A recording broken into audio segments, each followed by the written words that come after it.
Dans cet épisode, je vous montre comment définir les différents types de charges. En résistance des matériaux, les types de charges les plus couramment utilisés sont des charges ponctuelles ou concentrées, comme vous pouvez le remarquer, charges uniformes ou linéiques, charges trapézoïdales et moments répartis. Cet exercice a une charge uniforme, un moment et une force concentrée avec un angle d'inclinaison. Mais en mécanique des structures, on utilise également ces types de charges ainsi que d'autres types de charges en fonction de l'exercice. Pour définir les types de charges dans Robot Structural Analysis, vous devez d'abord définir le cas des charges pour accéder au menu ou l'icône Définir charge. Comme vous pouvez le voir, il n'est pas activé. Cliquez sur icône cas des charges dans la barre de menu verticale, puis dans la boîte de dialogue cas de charge, cliquez ici pour sélectionner la nature et ici pour entrer le nom. Ensuite, cliquez sur Ajouter, puis Fermer. Après avoir défini le cas de charge, vous pouvez remarquer que l'icône Définir charge est activée. Cliquez sur icône Définir charge. Dans la boîte de dialogue charge, il existe 3 onglets, onglet nœud, bas, poids et masse. Dans l'onglet nœud, il y a 4 icônes, force nodale, déplacement imposé, force dans le point et cette icône qui vous permet de supprimer le type de charge sélectionné. Dans l'onglet bas, il y a charge uniforme,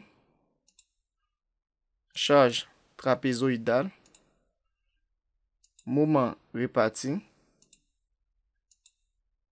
force et ou mouvement,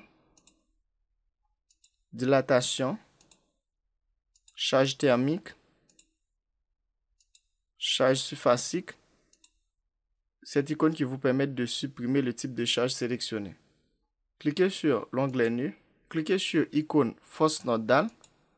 Ensuite, dans la boîte de dialogue force nodale, il y a 3 colonnes. Colonne force, moment et angle. Il y a aussi le symbole et l'unité de mesure. Selon le sens du repère global, cette direction, c'est plus et dans l'autre sens, c'est moins. Si vous voulez appliquer une force, vous devez prendre en compte la direction de la force. Ajoutons une force pour la direction X. Entrez la valeur.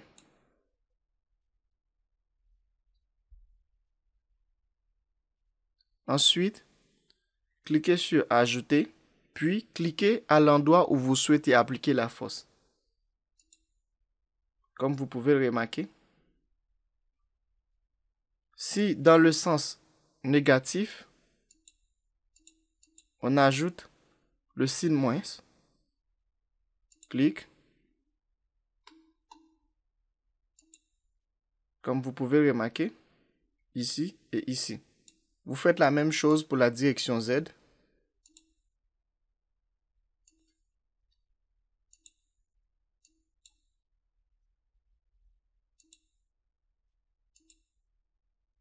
Si vous voulez incliner la force, juste entrez la valeur pour la force et aussi son angle d'inclinaison.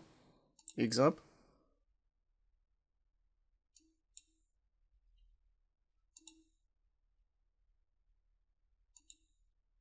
Comme vous pouvez voir.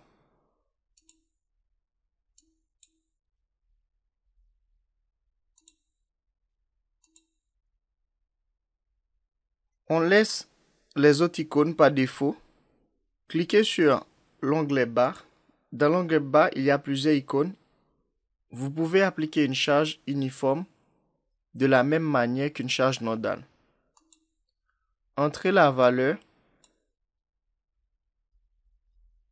Ensuite, cliquez sur Ajouter, puis cliquez à l'endroit où vous souhaitez appliquer la force. Dans cette partie, vous pouvez sélectionner si vous allez appliquer la charge en fonction du repère global ou local. Repère global. Et repère local, c'est le repère qui est directement dans la barre. Si vous cochez cette case, vous pouvez ajouter une charge uniforme excentrée en cliquant ici. Comme indiqué sur l'image, entrez la valeur ici, cliquez sur Ajouter.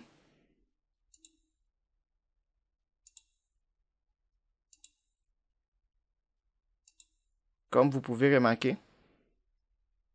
Cliquez sur l'icône charge trapézoïdale pour appliquer une charge trapézoïdale. Il existe 3 types de charges trapézoïdales. Cliquez ici pour ouvrir la liste des sélections.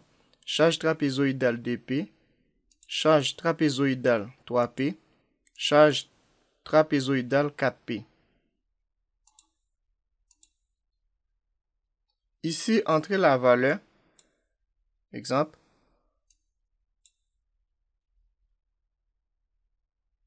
Et cliquez ici. La valeur pour X. La valeur pour X2. Ensuite, cliquez sur Ajouter. Puis, cliquez à l'endroit où vous souhaitez appliquer la charge. Comme vous pouvez le voir.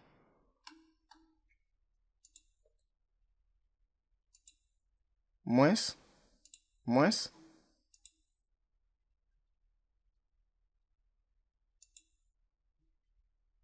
Comme vous pouvez le voir. Cliquez sur Moment réparti. Ensuite, dans la boîte de dialogue, entrez la valeur. Exemple. 3. Ici, vous pouvez sélectionner soit dans le repère global ou local. On laisse par défaut. Cliquez sur Ajouter. Ensuite, cliquez à l'endroit où vous souhaitez appliquer le moment réparti. Exemple.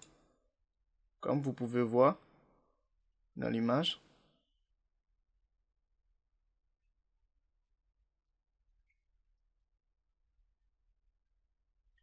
Cliquez sur Force ou Moment sur bas. Dans cette boîte de dialogue, vous pouvez remarquer qu'il y a 3 colonnes aussi.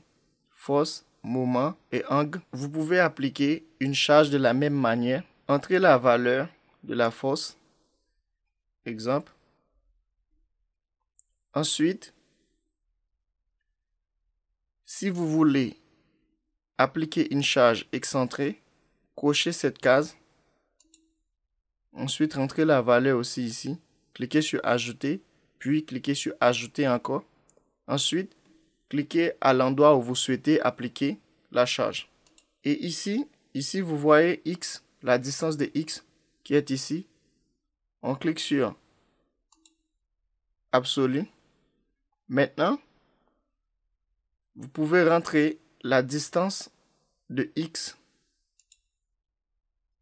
Vous pouvez voir.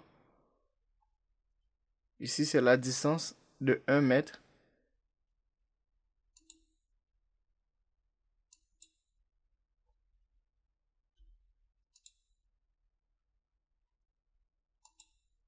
C'est la distance de 0,5. Si vous voulez appliquer un moment et aussi une force, j'ai centré la valeur pour le moment 3. Ensuite, cliquez sur Ajouter. Exemple ici. Vous voyez. Ensuite, il y a la dilatation. Voici la boîte de dialogue de la dilatation. On laisse ça par défaut pour l'instant. Et aussi charge thermique. On laisse par défaut. Et aussi charge surfacique. Cette icône vous permet de supprimer le type de charge sélectionné. Cliquez sur l'onglet Poids et masse. Cette icône vous permet d'ajouter le poids propre sur toute la structure. Et cette icône vous permet d'ajouter le poids propre sur les éléments sélectionnés. Cette icône vous permet d'ajouter une force inertie.